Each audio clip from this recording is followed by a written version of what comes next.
जगत में जितने जड़ और चेतन जीव हैं, सबको राममय जानकर सबको मैं प्रणाम करता हूँ। इसके साथ प्रभु श्री राम को प्रणाम करते हुए रामचरितमानस का पहला कांड बालकांड प्रारंभ करता हूँ।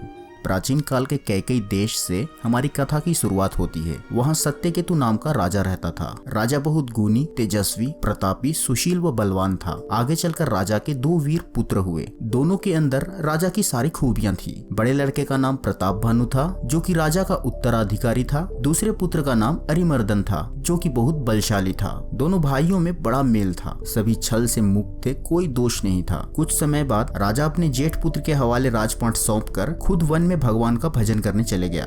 प्रताप भानु राजा बनने के बाद बहुत अच्छे से राज करना शुरू कर दिया। प्रताप भानु का हित करने वाला बुद्धिमान धर्मरुचि नामक उसका मंत्री था। इस प्रकार बुद्धिमान मंत्री, बलवान तथा वीर भाई के साथ ही राजा के पास अपार चतुरंगी सेना थी, जिसमें असंख्य योद्धा थे। फिर दिग्विजय के लिए सेना सजाकर शुभ मुहूर्त निकालकर राजा डंका बजाते हुए चल दिया दुनिया जीतने। आगे बढ़ते हुए प्रताप भानु राजा ने कई लड़ाइयां लड़ी और अपने मार्ग में आने वाले सारे विरोधी राजाओं को बलपूर्वक जीत लिया। अपनी बल से उसने 7 द्वीपों को वश में कर लिया और जिन राजाओं को हराया उनसे कर ले लेकर उन्हें छोड़ दिया। अब उस समय संपूर्ण पृथ्वी मंडल का प्रताप भानु ही एकमात्र चक्रवर्ती राजा था। संसार भर को अपनी भुजाओं के बल के वश में करके राजा अपने नगर लौटकर बड़े ही धर्म पूर्वक राज्य चलाने लगा। उसने बहुत सी बावलियां, कुएं, तालाब, फुलवाड़ियां, सुंदर बगीचे, ब्राह्मणों के लिए घर और देवताओं के लिए सुंदर विचित्र मंदिर सारे तीर्थ स्थानों में बनवाए। वेद पुराणों में जितने प्रकार के यज्ञ कहे गए हैं, राजा ने प्रेम सहित सारे यज्ञ करवाए और कई प्रकार के पूजन, हवन, यज्ञ तथा पुण्य कार्य किए। एक बार राजा शिकार के लिए विंध्याचल के घने जंगलों में गया। राजा वन फिरते हुए एक बहुत ही विशालकाय सूअर को देखा, जिसके दांतों को देखकर ऐसा दिख पड़ रहा था मानो चंद्रमा को मुंह में पकड़कर राहु वन में आ छिपा हो। घोड़े की आहट पाकर सूअर चौकन्ना हो गया। उस विशालकाय सूअर से आकर्षित राजा जो ही उसकी ओर बढ़ता है, सूअर पवन की वेग से भाग खड़ा होता है। उसका पीछा करते हुए राजा धनुष पर बाण चढ़ाते हुए बाणों की वर्षा कर रहा था, परंतु वह पशु हर बार अपना शरीर को बचाने में कामयाब हो जाता। राजा उस सूअर का पीछा करते हुए वन के बहुत अंदर घने जंगल में चले गया था, लेकिन राजा उसका पीछा नहीं छोड़ता है और आगे जाकर सूअर पहाड़ की एक गहरी गुफा में घुस जाता है, जहां पहुंचना राजा के लिए संभव न था। तो पछताते हुए राजा वापस लौटने लगता है, पर उस घनघोर जंगल में वह रास्ता भूल गया था। बहुत ज्यादा भटकते हुए राजा और उसका घोड़ा भूख प्यास से व्याकुल हो रहे थे। नदी तालाब के तलाश में वन में फिरते फिरते राजा एक आश्रम देखता है। वहाँ एक कपटी राजा मुनि का वेश बनाए रहता था, जो कि प्रताप भानु से युद्ध में हारते समय सेना छोड़कर युद्ध से भाग गया था और मुनि के वेश में यहाँ रह रहा था। प्रताप भानु जब उसके पास गया, उस कपटी ने तुरंत पहचान लिया कि यह प्रताप भानु है, लेकिन राजा प्यास से व्याकुल होने के कारण उसे पहचान न सका। उसका वेश देखकर प्रताप भानु ने उसे महामुनि समझा और घोड़े से उतरकर तुरंत उसे प्रणाम किया। प्रताप भानु को प्यासा देखकर उसने सरोवर दिखाया, जहाँ राजा घोड़े सहित स्नान और जलपान किया। सारी थकावट मिट गई, राजा सुखी हो गया। फिर वहाँ मुनि राजा को अपने साथ आश्रम में ले जाता है और राजा से उसका परिचय पूछता है। राजा अपनी असली पहचान छुपाते हुए खुद को प्रताप भानु राजा का मंत्री बतलाता है और यह भी बताता है कि वो यहाँ कैसे पहुँचा। कपटी मुनि राजा को सलाह देता है कि घोर अंधेरी रात हो चुकी है, घना जंगल है, रास्ता कठिन होगा, तुम आज यहीं ठहर जाओ, सवेरा होते ही चले जाना। राजा उसकी प्रशंसा करते हुए उसकी आज्ञा को सिर चढ़ाकर घोड़ा वृक्ष से बांध देता है और उसके पास आकर उसके चरणों की वंदना करते हुए फिर से उसकी प्रशंसा करता है। प्रताप भानु शुद्ध हृदय था, मन में कोई और ख्याल न लाते हुए इस मुनि को अब भी पहचान न पाया था, लेकिन कपटी मुनि रूपी राजा छल और बल से अपना काम बनाना चाहता था। प्रताप भानु को अपने प्रति अधीन देखकर वो खुद की ढेर सारी बड़ाइयां करने लगा। वह जो न था वो होने का दावा करने लगा। यह सब सुनकर अब राजा प्रताप भानु पूरी तरह से उसके वश में हो गया था और प्रताप भानु जैसे ही उसे अपना नाम बताने वाला होता है, राजा को बीच में ही रोकते हुए वो कहता है, राजन मैं तुमको जानता हूँ, गुरु के कृपा से मैं सब जानता हूँ। तुम्हारा स्वाभाविक सरलता, प्रेम, विश्वास और नीति में निपुणता देखकर मेरे मन में तुम्हारे प्रति बड़ी ममता उत्पन्न हो गई है, इसलिए अब मैं प्रसन्न हूँ। इसमें कोई संदेह ना करना, जो मन को भावे वही मांग लो। और वह राजा प्रताप भानु से वर मांगने कहता है। उसके सुंदर वचन सुनकर राजा हर्षित हो गया और उस कपटी मुनि के पैर पकड़कर वर मांगता है कि मेरा शरीर बुढ़ापा, दुख और मृत्यु से रहित हो जाए, मुझे युद्ध में कोई जीत न सके और पृथ्वी पर मेरे 100 कल्प तक एक चक्र अकन तक राज्य हो। तपस्वी कहता है कि हे राजन, ऐसा ही हो। वर्ष भर भोजन कराने का संकल्प लेना होगा। मैं तुम्हारे संकल्प के 1 वर्ष तक प्रतिदिन भोजन बना दिया करूंगा और मैं इस रूप में तुम्हें मिलने नहीं आऊंगा वहाँ। तुम्हारे पुरोहित को तप के बल से अपने सामान बनाकर वर्ष भर यहाँ रखूंगा और मैं उनके रूप में आकर सब प्रकार से तुम्हारा काम सिद्ध करूंगा। रात बहुत बीत गई है, अब सो जाओ। आज से तीसरे दिन मुझसे तुम्हारी भेंट होगी। तप के बल से मैं घोड़े सहित तुमको सोते ही घर पहुंचा दूंगा। राजा ने आज्ञा मानकर शयन किया। राजा थका हुआ था, उसे खूब गहरी नींद आ गई और वह कपटी तपस्वी अपने आसन पर जा बैठा। वो कपटी कैसे सोता, उसे तो बहुत चिंता हो रही थी। वो कुछ सोच में था। उसी समय वहाँ पर कालकेतु राक्षस आया, जिसने सुअर का रूप धारण करके राजा को भटकाकर यहाँ लाया था। और ये सारी चीजें कपटी तपस्वी और कालकेतु का षड्यंत्र था। राक्षस कालकेतु के कभी 100 पुत्र व 10 भाई हुआ करते थे, जो बड़े ही दुष्ट, किसी से न जीते जाने वाले और देवताओं को दुख देने वाले थे। ब्राह्मण, संत और देवताओं को दुखी देखकर राजा ने उन सब को युद्ध में पहले ही मार डाला था। इसीलिए इस दुष्ट ने पिछला बैर याद करके कपटी तपस्वी राजा से मिलकर षड्यंत्र रचा और भावीवश राजा प्रताप भानु कुछ न समझ पाया। कालकेतु महामायावी राक्षस था, कई तरह की माया जानता था। उसने प्रताप भानु राजा को घोड़े सहित क्षण भर में घर पहुँचा दिया। राजा को रानी के पास सुलाकर घोड़े को अच्छी तरह घुड़साल में बांध दिया। फिर वह राजा के पुरोहित को उठा लाया। माया से उसकी बुद्धि में भ्रम डालकर उसे उसने पहाड़ के खूह में छुपा दिया। वो अपने आप को पुरोहित का रूप बनाकर उसकी सुंदर सज पर जा लेटा।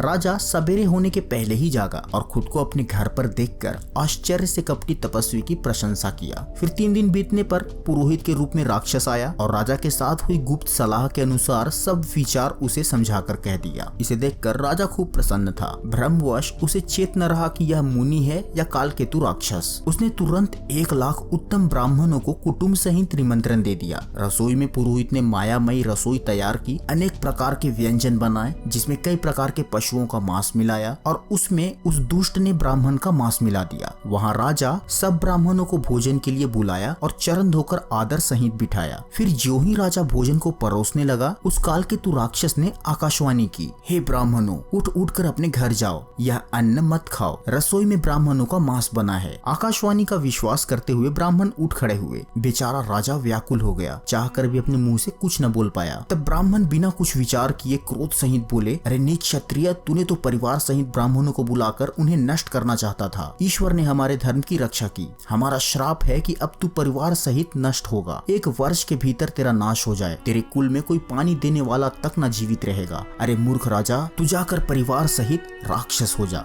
यह सुनकर राजा भय से अत्यंत व्याकुल हो गया। तभी वहाँ एक सुंदर आकाशवाणी हुई, हे ब्राह्मणों, तुमने विचार कर श्राप नहीं दिया। राजा ने कुछ भी अपराध नहीं किया। आकाशवाणी सुनकर सब ब्राह्मण चकित हो गए। फिर राजा भागते हुए वहाँ गया जहाँ भोजन बना था। देखा तो वहाँ न भोजन था, न रसोईया, न ही कोई ब्राह्मण। तब राजा लौटकर ब्राह्मणों को सब वृतांत सुनाया और भयभीत और व्याकुल होकर धरती पर गिर पड़ा। ब्राह्मण बोले, हे राजन, भले ही तुम्हारा कोई दोष न हो, तो भी होनी को कोई टाल नहीं सकता। ब्राह्मणों का श्राप बहुत भयानक होता है, किसी तरह टाले नहीं टल सकता। ऐसा कहकर सब ब्राह्मण चले गए। नगर वासियों ने जब यह समाचार पाया तो वो भी चिंता करने लगे और विधाता को दोष देने लगे कि उसने ऐसे पुण्याता राजा, जिसे देवता बनना चाहिए था, उसे राक्षस बना दिया। उधर पुरोहित को उसके घर पहुंचाकर कालकेतु ने कपटी तपस्वी को ये सारी खबर दी। फिर उस दुष्ट कपटी ने कई जगह पत्र भेजे, हर उस राजा को जो कभी प्रताप भानु से हारे थे और उनके मन में अब भी वैर था। सारे बैरी राजा अपने सेना तैयार करके डंका बजाते हुए नगर को घेर लिया। एक भयानक युद्ध की शुरुआत हो गई, लेकिन राजा प्रताप भानु और उसके शूर योद्धा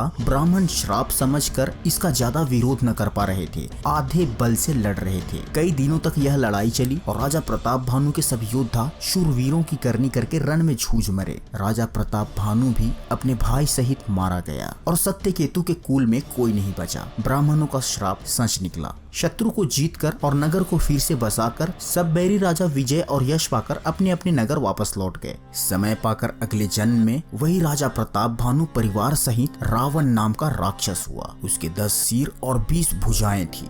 वह बड़ा ही प्रचंड शूरवीर था। अरिमर्दन नामक राजा का जो छोटा भाई था, वह बल का धाम कुंभकर्ण हुआ। उसका जो मंत्री था, जिसका नाम धर्मरुचि था, वह रावण का सौतेला छोटा भाई विभीषण हुआ, जो कि विष्णु भक्त और ज्ञान विज्ञान का भंडार था। और जो राजा के पुत्र सेवक और योद्धा थे, वे भी सभी बड़े भयानक भयानक राक्षस राक्षस हुए, भले ही वे पुलस्त ऋषि के परिवार और निर्मल कुल में उत्पन्न हुए, भले ही वे महर्षि विश्रवा के पुत्र हुए, ब्राह्मण के श्राप के कारण वे सभी पापी राक्षस बने। आगे चलकर तीनों भाई रावण, कुंभकर्ण और विभीषण ने बड़ी ही कठिन तपस्या की और इन्होंने ब्रह्मा जी को प्रसन्न कर लिया। ब्रह्मा जी जब जाकर वर देने के लिए प्रकट हुए, वो सबसे पहले रावण के पास गए। रावण मनुष्य और वानर की जातियों को बहुत ही तुच्छ समझता था। वर मांगते हुए कहता है कि वानर और मनुष्य, इन दो जातियों को छोड़कर और कोई जाति जीव मुझे कभी न मार पाए, मैं और किसी को मारे न मारूं। ब्रह्मा और शिव जी ने मिलकर उसे ऐसा ही वरदान दिया। फिर ब्रह्मा जी कुंभकर्ण के पास गए और उसका विशालकाय शरीर देखकर उन्हें बड़ा ही आश्चर्य हुआ। सोचने लगे, जो यह दुष्ट नित्य आहार करेगा तो सारा संसार तो उजाड़ हो जाएगा। तो ब्रह्मा जी ने माँ सरस्वती को प्रेरणा करके उसकी बुद्धि फेर दी, जिससे उसने वर के रूप में इंद्रासन के जगह निंद्रासन मांगा, 6 महीने की निद्रा मांगी। ब्रह्मा जी ने तुरंत तथास्तु कहकर विभीषण के पास गए। विभीषण ने भगवान के चरण कमलों में निर्मल, निष्काम, अनन्य और प्रेम मांगा। ब्रह्मा जी उसकी स्तुति करते हुए उसे वर देकर चले गए और वे तीनों भाई खुशी पूर्वक अपने घर लौट आए। राक्षसों में मैं दानव की मंदोदरी नाम की कन्या परम सुंदरी व स्त्रियों में शिरोमणि थी। मैंने यह जान लिया था कि आगे चलकर रावण राक्षसों का राजा होगा। मंदोदरी को लाकर उसने रावण को दिया। रावण और मंदोदरी का विवाह हुआ। अच्छी स्त्री पाकर रावण प्रसन्न हुआ और फिर उसने जाकर दोनों भाइयों का विवाह करा दिया। समुद्र के बीच में त्रिकुट नामक पर्वत पर ब्रह्मा का बनाया हुआ एक भारी किला था। महान मायावी और निपुण कारीगर ने उसे फिर से सजा दिया। उसमें मणियों से जड़े हुए सोने के अनगिनत महल थे। जैसी नाग कुल की रहने की पाताल लोक में भोगावती पूरी है और इंद्र के रहने की स्वर्ग में अमरावती पूरी है, उनसे भी अधिक बांकावा दुर्ग था। ब्रह्मा के बनाए उस किले को सजाकर बड़े बड़े योद्धा राक्षस वहाँ रहने लगे। फिर देवताओं ने उन सबको युद्ध में मार डाला और बचे खुचे राक्षस जान बचाकर पाताल लोक में जा छिपे और अब वहाँ कुबेर के 1 करोड़ रक्षक यक्ष लोग रहते थे। रावण को इसकी खबर मिलती है। यह खबर मिलते ही उसने सेना सजाकर किले को जा घेरा। उस बड़े विकट योद्धा और उसकी बड़ी सेना को देखकर यक्ष अपने प्राण लेकर भाग गए। फिर रावण ने घूम फिर कर सारा नगर देखा। अब उसकी निवास स्थान संबंधी चिंता मिट गई और उसे बहुत खुशी हुई। उस पुरी को सुंदर और बाहर वालों के लिए दुर्गम अनुमान करके रावण ने वहां अपनी राजधानी कायम की। जगत में उस नगरी का नाम लंका प्रसिद्ध हुआ और इसके साथ ही रावण को राक्षसों का राजा घोषित कर दिया गया। फिर योग्यता के अनुसार वहाँ के घरों को बांटकर रावण ने सभी राक्षसों को सुखी कर दिया। एक बार रावण कुबेर पर चढ़ दौड़ा और उससे पुष्पक विमान जीत लाया। सुख, संपत्ति, पुत्र, सेना, सहायक, जय, प्रताप, बल, बुद्धि और बड़ाई प्रतिदिन उसके लिए और अधिक बढ़ते जा रहा था। इन सब के अलावा रावण का एक अत्यंत बलवान भाई कुंभकर्ण, जिसके जोड़ का योद्धा जगत में पैदा ही नहीं हुआ था। मदिरा पीकर वह 6 माह तक सोया करता था। उसके जागते ही तीनों लोकों में तहलका मच जाता था। लंका में रावण के पास ऐसे असंख्य वीर थे। रावण का बड़ा पुत्र मेघनाथ भी बहुत बलवान था, जिसका जगत के योद्धाओं में पहला क्रमांक था। रण में उसका कोई सामना नहीं कर सकता था। इनके अतिरिक्त रावण के पास दुर्मुख, अकंपन, वज्रदंत, धूमकेतु और अतिकाय ऐसे अनेक योद्धा थे जो अकेले ही सारे जगत को जीत ला सकते थे। सभी राक्षस मनमाना रूप बना सकते थे और असुरी माया जानते थे। उनमें दया, धर्म नाम का कोई भावना नहीं था। एक बार सभा में बैठे हुए रावण ने अपने अनगिनत परिवार को देखा, जिसमें पुत्र, पौत्र, कुटुंबी और सेवक ढेर के ढेर थे। अपनी सेना को देखकर स्वभाव से ही अभिमानी रावण क्रोध और गर्व से सनी हुई वाणी में बोला, हे समस्त राक्षस दलों, सुनो, देवतागण हमारे शत्रु हैं। वे सामने से आकर युद्ध नहीं करते, बलवान शत्रु को देखकर भाग जाते हैं। उन्हें मारने का एक ही उपाय हो सकता है, ब्राह्मण भोजन, यज्ञ, हवन और श्राद्ध, इन सब में जाकर तुम बाधा डालो। भूख से दुर्बल और बलहीन होकर देवता सहज ही आ मिलेंगे। फिर उसने मेघनाथ को बुलाया और सिखा पढ़ाकर उसके बल और देवताओं के प्रति बैरभाव को उत्तेजना दी। फिर कहा, हे पुत्र, जो देवता रण में धीर और बलवान हैं और जिन्हें लड़ने का अभिमान है, उन्हें युद्ध में जीत कर बांध कर लाना। बेटे ने उठकर पिता के आज्ञा को शिरोधार्य किया। इंद्रदेव को हराकर उन्हें बंदी बना लाया। ब्रह्मा जी के कहने पर फिर रावण ने इंद्रदेव को छोड़ा। रावण का अभिमान और घमंड अब 7वें आसमान पर था। एक दिन अपने दोनों भुजाओं के बल को आंकने के लिए रावण भगवान शिव को कैलाश पर्वत सहित उठा लिया। तब शिव जी रावण के इस अभिमान भरी भक्ति पर मुस्कुराते हुए अपने एक पैर से कैलाश पर्वत पर थोड़ा दबाव दिए, जिससे रावण का हाथ ही पर्वत के नीचे दब गया। फिर रावण तत्काल शिव तांडव स्तोत्र का रचना किया और शिव को प्रसन्न करने लगा। भोले बाबा प्रसन्न होते हैं और रावण के हाथ को मुक्त करते हैं और खुश होकर शिव जी उसे अपनी अविनाशी चंद्रहास तलवार प्रदान करते हैं। इसके बाद रावण ने तीनों लोकों पर विजय प्राप्त किया। इन सब से वो अब अभिमान से चूर चूर हो गया था। रावण के चलने से पृथ्वी डगमगाने लगती। रण के मद में मतवाला होकर वह अपनी जोड़ी का योद्धा खोजते हुए जगत में दौड़ता फिरता, परंतु उसे ऐसा योद्धा कहीं नहीं मिला। सूर्य, चंद्रमा, वायु, वरुण, कुबेर, अग्नि, काल और यम सभी रावण के अधीन हो गए। किन्नर, सिद्ध, गंधर्व, मनुष्य, देवता और नाग सभी के पीछे वह हठ पूर्वक पड़ गया। किसी को भी उसने शांति पूर्वक बैठने नहीं दिया। सृष्टि में जहाँ तक शरीरधारी स्त्री पुरुष थे सभी रावण के अधीन हो गए। उसने भुजाओं के बल से सारे विश्व को वश में कर लिया।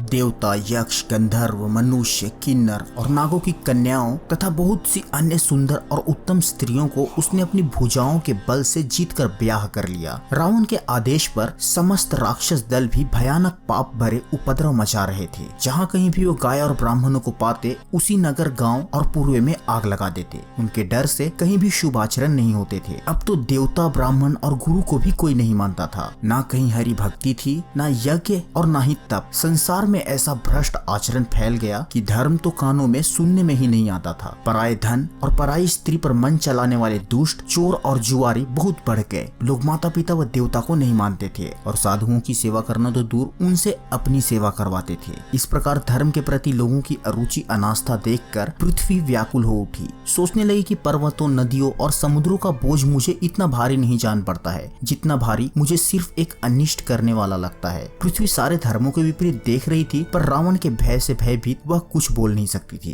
हृदय में सोच विचार करके गाय का रूप धर कर पृथ्वी वहां गई जहां देवता और मुनि सब छुपे थे। पृथ्वी ने रो रो कर उन्हें अपना दुख सुनाया, पर किसी से कुछ काम न बना। तब देवता, मुनि और गंधर्व सब मिलकर ब्रह्मा जी के लोग गए। भय और शोक से अत्यंत व्याकुल बेचारी पृथ्वी भी गौ की शरीर धारण किए हुए उनके साथ थी। ब्रह्मा जी सब जान गए। उन्होंने मन में ही अनुमान किया कि इसमें मेरा कुछ वश नहीं चलेगा। शिव जी भी वहां प्रकट हुए और सबने मिलकर प्रभु श्री हरि भगवान विष्णु का स्मरण किए। देवताओं और पृथ्वी को भयभीत जानकर भगवान विष्णु की शोक और संदेह को हरने वाली आकाशवाणी हुई। भगवान कहते हैं, हे मुनि, सिद्ध और देवताओं के स्वामियों, डरो मत। तुम्हारे लिए मैं मनुष्य का रूप धारण करूंगा और पृथ्वी सूर्यवंश में अंशों सहित मनुष्य का अवतार लूंगा। कश्यप और अदिति ने बड़े ही भारी तप किया था, मैं पहले ही उन्हें वर दे चुका हूँ। वे ही राजा दशरथ और कौशल्या के रूप में मनुष्यों का राजा होकर अयोध्यापुरी में प्रकट हुए हैं। उन्हीं के घर जाकर मैं रघुकुल रूप में अवतार लूंगा। मैं पृथ्वी के सब भार हर लूंगा। तुम सब निर्भय हो जाओ। आकाश में भगवान की वाणी सुनकर पृथ्वी निर्भय हो गई। उसके जी में ढाढ़स आ गया। समस्त देवतागण का हृदय शीतल हो गया। फिर ब्रह्मा जी सारे देवताओं को आज्ञा देते हैं कि वे सभी वानर का शरीर धरकर पृथ्वी पर अवतार लें व भगवान हरि के चरणों की सेवा करें। पृथ्वी सहित सब देवतागण अपने अपने लोक लौट गए और ब्रह्मा जी ने जो आज्ञा दी थी सारे देवता उससे बहुत प्रसन्न थे। उन्होंने वैसा करने में जरा भी देर नहीं की। तुरंत पृथ्वी पर सबने वानर देह का अवतार लिया। वे धीर बुद्धि वाले वानर रूप देवता पर्वतों और जंगलों में जहाँ तहाँ अपनी सुंदर सेना बनाकर भरपूर छा गए। उनमें अपार बल और प्रताप था। सभी शूरवीर थे। पर्वत, वृक्ष और नख ही उनके शस्त्र थे और ये समस्त वानर सेना का भाग्य भगवान श्री राम के आने की राह देख रही थी। उधर अवधपुरी में रघुकुल शिरोमणि दशरथ नाम के धुरंधर व ज्ञानी राजा थे। माँ कौशल्या, कैकेयी और सुमित्रा ये उनकी 3 रानियां थी। लेकिन राजा दशरथ जी को इस बात से बहुत ग्लानि था कि उनका कोई पुत्र नहीं था। वे इस विषय पर गुरु वशिष्ठ जी से अपनी चिंता जताते हैं। वशिष्ठ जी के सलाह पर दशरथ जी श्रृंगी ऋषि को बुला लाए और उनसे शुभ पुत्र कामेष्टि यज्ञ करवाए। मुनि के भक्ति सहित आहुतियां देने पर अग्निदेव हाथ में हविष्यान खीर लिए प्रकट हुए और राजा दशरथ को खीर के एक पात्र के साथ इच्छा पूर्ति का वरदान देते हैं। दशरथ जी वह खीर कौशल्या व कैकेयी को खाने के लिए दे देते हैं। दोनों रानियां स्नेहवश अपनी खीर का आधा आधा अंश छोटी रानी सुमित्रा को दे देते हैं। इस प्रकार तीनों रानियां गर्भवती हुई। जिस दिन से श्री हरि गर्भ में आए सब लोगों में सुख और संपत्ति छा गई। इस प्रकार कुछ समय सुखपूर्वक बीता और वह शुभ अवसर आ गया जिसमें प्रभु को प्रकट होना था। योग, लग्न, ग्रह, वार और तिथि सभी अनुकूल हो गए। पवित्र चैत्र का महीना था, नवमी तिथि थी, शुक्ल पक्ष और भगवान का प्रिय अभिजीत मुहूर्त था। दोपहर का समय था, ना बहुत सर्दी थी ना बहुत धूप या गर्मी थी। वह पवित्र समय सब लोगों को शांति देने वाला था। बड़े रानी कौशल्या और मंझली रानी कैकेयी को एक एक पुत्र और खीर के 2 अंश मिलने के कारण छोटी रानी सुमित्रा को जुड़वा पुत्र हुए। गुरु वशिष्ठ जी ब्राह्मणों के साथ जाकर अनुपम बालक को देखा। रूप की राशि देखते हुए सबने बाल प्रभु की खूब प्रशंसा की।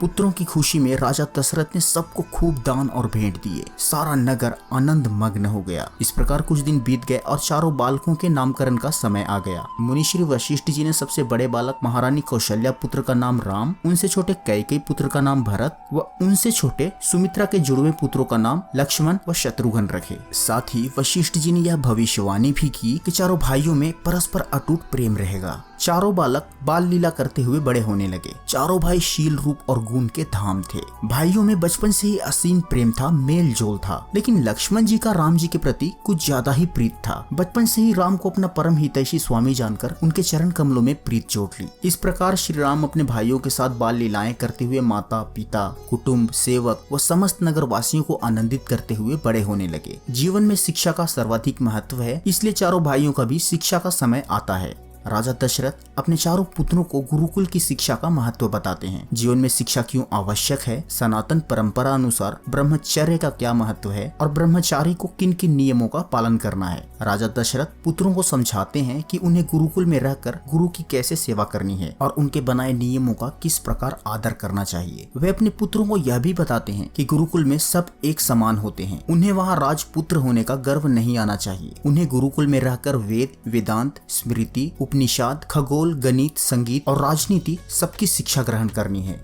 मुंडन करवाकर चारों राजकुमार अपनी माताओं और पिता से भिक्षा लेते हैं और गुरु वशिष्ठ संग गुरुकुल को जाते हैं। गुरुकुल में मुनि वशिष्ठ अपने शिष्यों को पंच तत्वों जल, अग्नि, आकाश, पृथ्वी तथा वायु के गुण की व्याख्या देते हैं, जिनसे मनुष्य का शरीर बनता है। मनुष्य के शरीर पर उसके खान पान और आचार विचार का किस प्रकार प्रभाव पड़ता है, इसका ज्ञान राजकुमारों की प्रारंभिक शिक्षा में दिया जाता है। मुनि वशिष्ठ अपने शिष्यों को यह भी बताते हैं कि अपने शिष्य के प्रति गुरु की भी कुछ कर्तव्य होते हैं और उसे अपने शिष्य को इस योग्य बनाना है कि जीवन में कोई भी कठिनाई आए तो वो उसका सामना कर सके। समय बीतने के साथ अयोध्या नरेश के चारों पुत्र गुरुकुल के वातावरण को आत्मसात कर लेते हैं और गुरुकुल की श्रेष्ठ परंपराओं व नियमों का पालन करते हैं। धीरे धीरे समय आगे बढ़ता है। चारों भाई अपने किशोर अवस्था में प्रवेश करते हैं। अब उन्हें गुरु शिक्षा देने का समय आ गया था। मुनि वशिष्ठ शिष्यों के मानसिक और बुद्धिक संस्कारों को पूर्ण करते हैं। उन्हें योग की शिक्षा देते हुए जीवन में योग का महत्व बताते हैं। मनुष्य के जीवन काल और मृत्यु के उपरांत पाप कर्मों के फल के बारे में बताते हैं। जन्म और मृत्यु के रहस्यों को उदाहरण देते हुए उन्हें इसका ज्ञान देते हैं। समय चक्र धीरे धीरे आगे बढ़ता है। चारों भाई आश्रम में सामान्य शिष्य की तरह अपनी शिक्षा पूर्ण करते हैं और उनका राजमहल वापस जाने का समय आ जाता है। तब मुनि वशिष्ठ अपना दीक्षांत संबोधन देकर उन्हें अयोध्या को वापस लेकर जाते हैं। राजकुमारों के स्वागत में नगरवासियों का उत्साह देखने योग्य था। तीनों माताएं लंबे अंतराल के बाद अपने पुत्रों से मिलकर अत्यंत प्रसन्न होते हैं। फिर मुनि वशिष्ठ राजा दशरथ को बताते हैं कि चारों राजकुमार बाल अवस्था में गुरुकुल आए थे, किंतु अब वे समस्त विद्याओं में परिपूर्ण हो चुके हैं।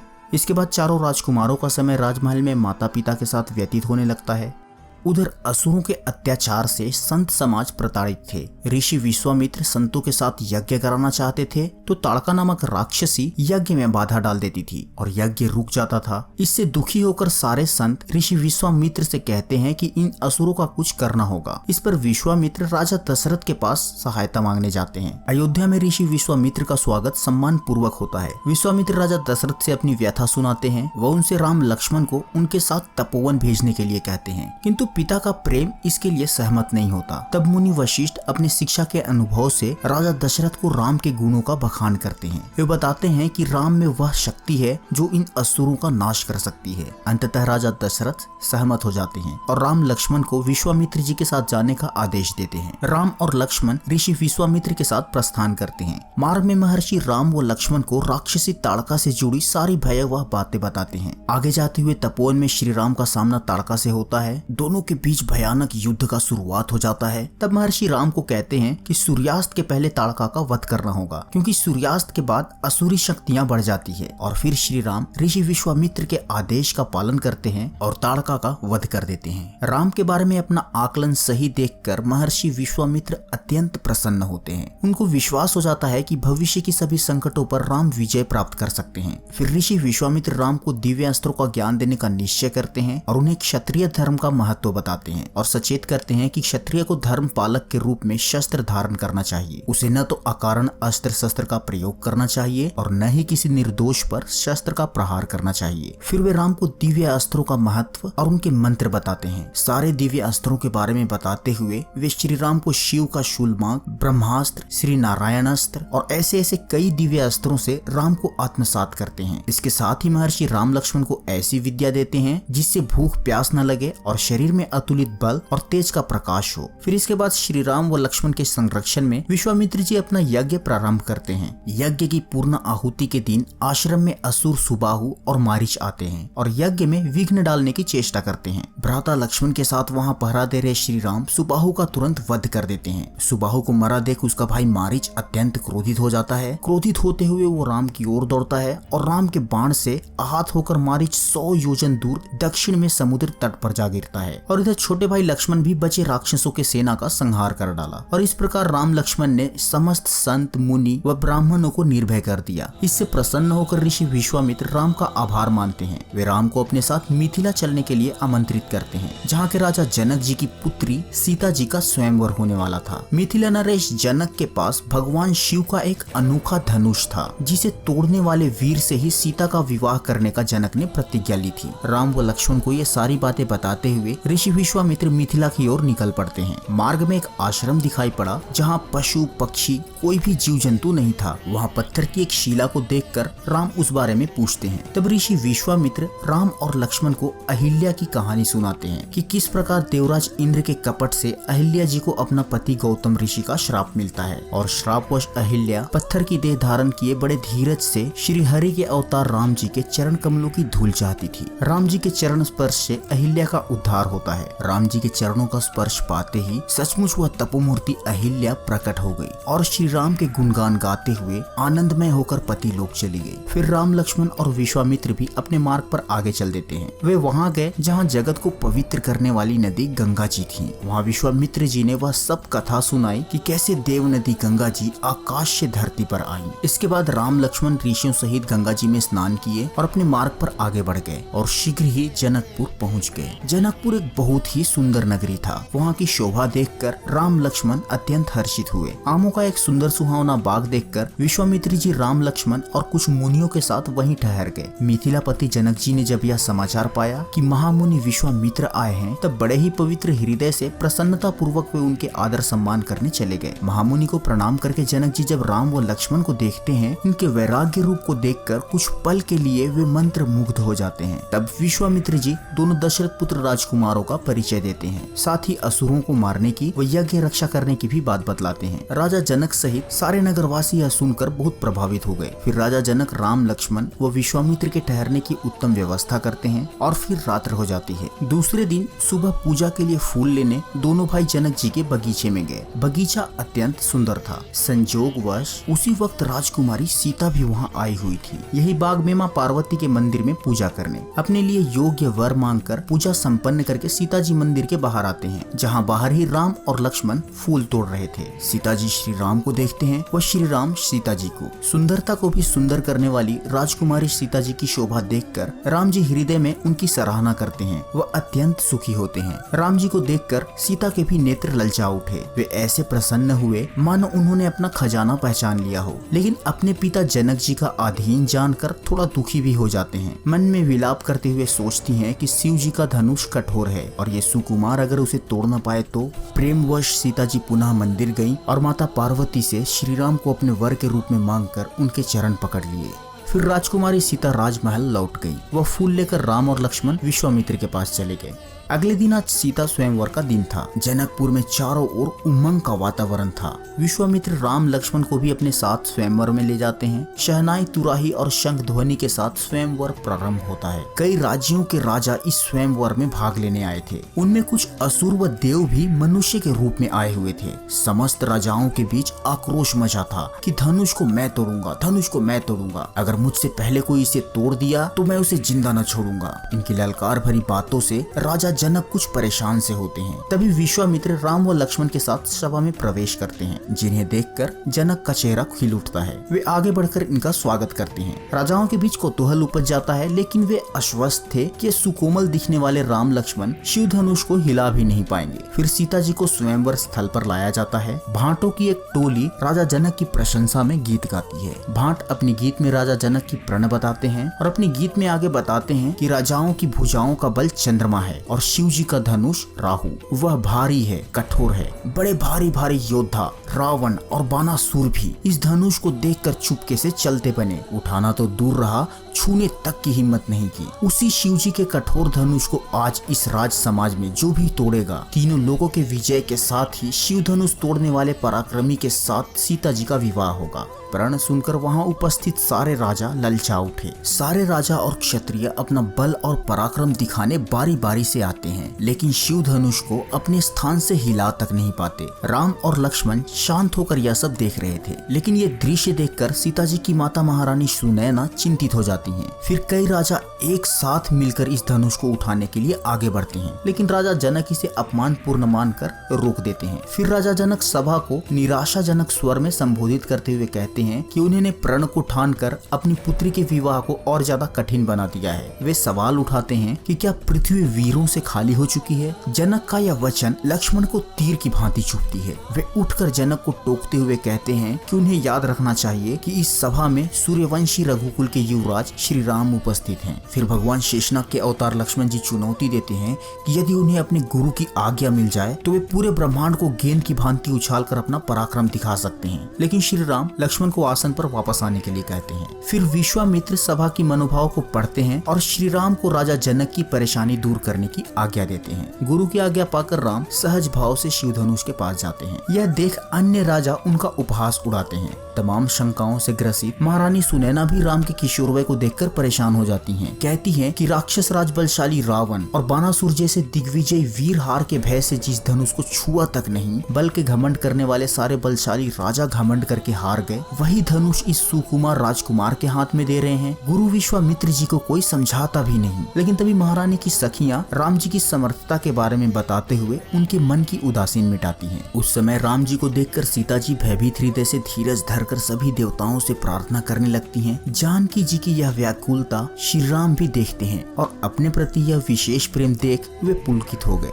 फिर वे शिव धनुष को प्रणाम करते हैं, मन ही मन गुरु को प्रणाम करते हैं और आगे बढ़कर बड़ी फुर्ती से धनुष को उठा लिए। धनुष को कब उठाए, कब खींचे, कब प्रत्यंचा चढ़ाए, यह तीनों काम इतना फुर्ती से हुआ, यह होते हुए किसी ने नहीं देखा। सबने बस श्री राम को धनुष खींचे खड़ा देखा। उसी क्षण श्री राम जी ने धनुष को बीच से ही तोड़ डाला। भयंकर कठोर ध्वनि से तीनों लोग कांप गए। एक पल के लिए धरती भी डोलने लगी। देवता, राक्षस और मुनि कानों पर हाथ रखकर व्याकुल होकर कलमला उठे। फिर धनुष के दोनों टुकड़े प्रभु ने वहीं धरती पर डाल दिए। भांट कीर्ति की बखान करते हुए गीत गाने लगे। सखियों सहित महारानी सुनैना अत्यंत हर्षित हो उठी। सोच सोच के थके हुए राजा जनक जी ने यह सोच त्याग कर सुख प्राप्त कर लिया। सीता जी के सुख का तो वर्णन ही नहीं किया जा सकता। पिता की आज्ञा पाकर सीता जी दोनों हाथों से जयमाला उठाकर श्री राम जी के गले में पहना दी। उसी मौके पर शिव का धनुष टूटना सुनकर परशुराम जी आ गए। उनकी भौहें टेढ़ी व आंखें क्रोध से लाल थी। परशुराम जी के क्रोध से सारा जगत भली भांति परिचित था और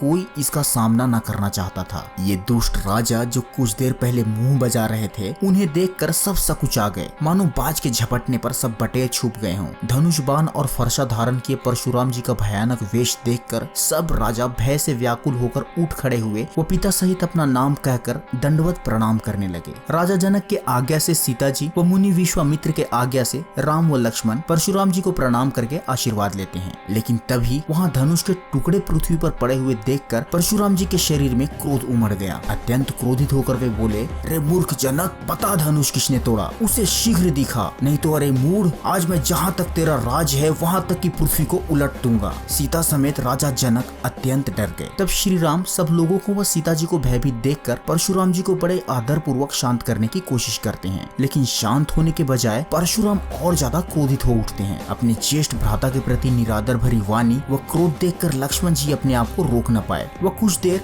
लक्ष्मण जी व परशुराम जी के बीच अत्यंत कठोर वचन भरे संवाद हुए, जिससे परशुराम जी का क्रोध और ज्यादा बढ़ता ही जा रहा था। परंतु श्री रघुनाथ जी के कोमल और रहस्य पूर्ण वचन सुनकर परशुराम जी के बुद्धि के पर्दे खुल गए। प्रभु श्री हरि की लीला अब वह कुछ कुछ समझने लगे। अपने हाथ की विष्णु धनुष श्री राम से खिंचवाकर अपनी संदेह मिटाए और उन्होंने श्री राम जी के प्रभाव को जाना। फिर हाथ जोड़कर अपने कहे कठोर वचन के लिए क्षमा याचना की व श्री राम जी की जय जयकार करते हुए परशुराम जी तप के लिए वन को चले गए। श्री राम जी की महिमा देखकर सीता जी व राजा जनक सहित जनकपुरी की स्त्री पुरुष सब हर्षित हो गए। जनक जी विश्वामित्र जी के प्रति आभार प्रकट करते हैं व आगे की उपाय पूछते हैं। मुनि ने कहा कि यह विवाह तो धनुष के अधीन था, धनुष टूटते ही विवाह हो गया। इसके अलावा तुम जाकर अपने कुल का जैसा व्यवहार हो और वेदों में वर्णित जैसा आचार हो वैसा करो और अयोध्या को दूत भेजो जो राजा दशरथ को बारात सहित ले आवे। विश्वामित्र जी की आज्ञा पाकर राजा जनक ऐसा ही करते हैं और अपनी नगरी को सजाने में लग जाते हैं।